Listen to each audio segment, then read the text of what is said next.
చిచ్చి కొంచెం కూడా మేనేజ్ లేదు. కనీసం కాళ్ళు కడుక్కొని ఇంట్లోకి రావాలన్న మేనేజ్ అయినా ఉందా? చిచి.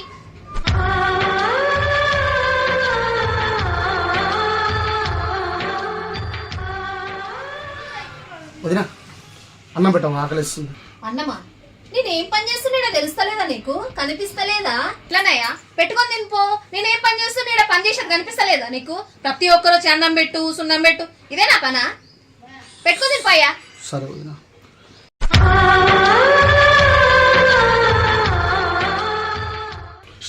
అన్నం పెట్టు, అమ్మా మందులు పెట్టు, గిదే నా పనా? అరే నేను బీటెక్ చదివినమ్మా, నా మొగుడేమో గవర్నమెంట్ జాబు. అరే అందరికి అన్ని పనులు నేనే చేసి పెట్టుకుంటా కూర్చోవాలి. ఏమయ్యా ఏరబడదా అంటే అమ్మో నా తమ్ముడు మా అమ్మ అని అంటాడు. ఇంతే నా సాకిరే ఇంత, నా బతుకే ఇంత. అయ్యో ఒరే వినిగా, ఆ మమ్మీ నువ్వన్నా చదువుతున్నావా? ఆ ఫోన్ పట్టుకొని ఆడుతున్నావా?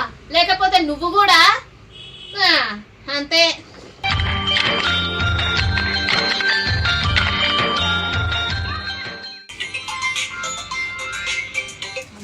ఇది ఫోన్ చేస్తుంది ఏందో.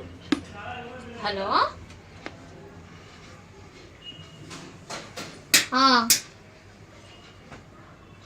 అయినా మామరిది అటు నువ్వెందుకు ఎక్కినవే? సరేతి, ఆ పిల్లగాడు కూడా చదువుకుంటే మంచి ఉద్యోగమే వచ్చు. చదువు అబ్బితే కదా, చదువా పాడా ఏం చేస్తాం? సరే మరి, అన్ని ముచ్చట్లు ఊర్లో ఉన్న ముచ్చట్లు అన్నీ దీనికే కావాలి. నెత్తి కొట్టేసిందంటే ఇలా ఆయన ఏదో పెద్ద ఉద్యోగం వెలుగబడుతున్నట్టు.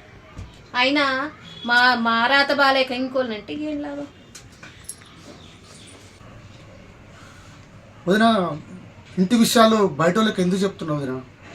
మీరు అలా చెప్పడం నాకు ఇష్టం లేదు వదినా, నాకు నచ్చడం లేదు వదినా.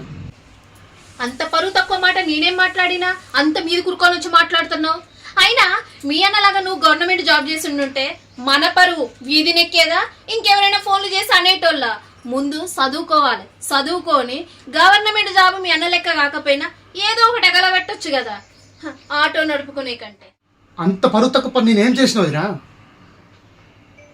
నేను ఆటో తోలుకుంటూ కష్టపడి బతుకుతున్నాను వదినా, ఎవరి కష్టం మీద ఆధారపడట్లే. అయినా ఆటో తోలడం తప్పు కాదు వదినా, నీ ఎవరికి అన్యాయం చేసి బతకట్లేదు వదినా, నిజాయితీగా బతుకుతున్నాం లేదు అనేది కావాలి వదినా మనకి. వదినా ఒక మాట చెప్తా వదినా, వదిన అంటే తల్లితో సమానం వదినా, నీకు ఇంతకన్నా ఎక్కువ చెప్పలేదు వదినా. రెప్పలే దాటలే ఎప్పుడు ఏ కల మింగిలే తాకలే కడలిలో. హలో అన్న చెప్పండి.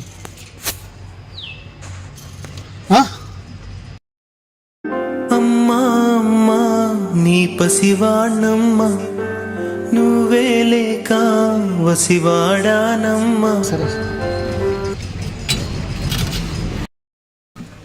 కొంచెం అమ్మకు బాగాలేదని ఫోన్ వచ్చిందన్న, కొద్ది వేరే ఆట చూసుకోండి అన్న, ఇప్పుడే అన్నయ్య కాల్ చేశాడు. అమ్మ కంటే ఏమన్నా? సరే సార్. అరే